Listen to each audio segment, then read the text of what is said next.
સુરત શહેરના ઊન ભેસ્તાન રોડ ઉપર આવેલી મદ્રેસામાં ચોરીની ઘટનાનો ભેદ પોલીસે ગણતરીના કલાકોમાં ઉકેલી નાખ્યો છે.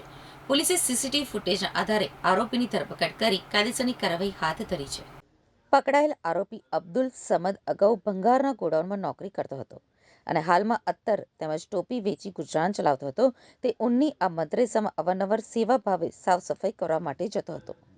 આ સેવાના ઓઠા હેઠળ તેણે મદ્રેસાની ઓફિસની સંપૂર્ણ રેકી કરી હતી.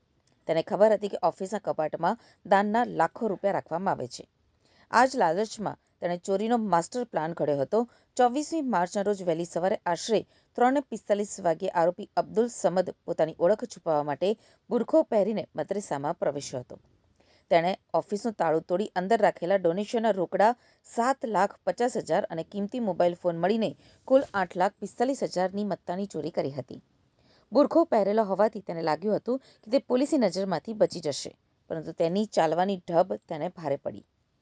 પુરાવા નાશ કરવા દસ્તાવેજો અને સીસીટીવી સળગાવ્યા અને ચોરી કર્યા બાદ આરોપીને ડર હતો કે ઓફિસમાં લાગેલા સીસીટીવી કેમેરામાં તેની કરતૂત કેદ થઈ ગઈ હશે.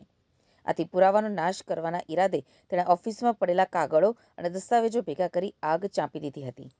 આ આગમાં મદ્રેસાના વર્ષો જૂના અગત્યના દસ્તાવેજો, શૈક્ષણિક ફાઇલો અને ફર્નિચર બળીને ખાખ થઈ ગયા હતા. તેણે સીસીટીવી ડિવાઇસને પણ નુકસાન પહોંચાડવાનો પ્રયાસ કર્યો હતો, જેથી કોઈ પુરાવા ન બચે. આ ઘટનાની જાણ થતાં જ ભેસ્તાન પોલીસનો કાફલો ઘટના સ્થળે દોડી ગયો હતો.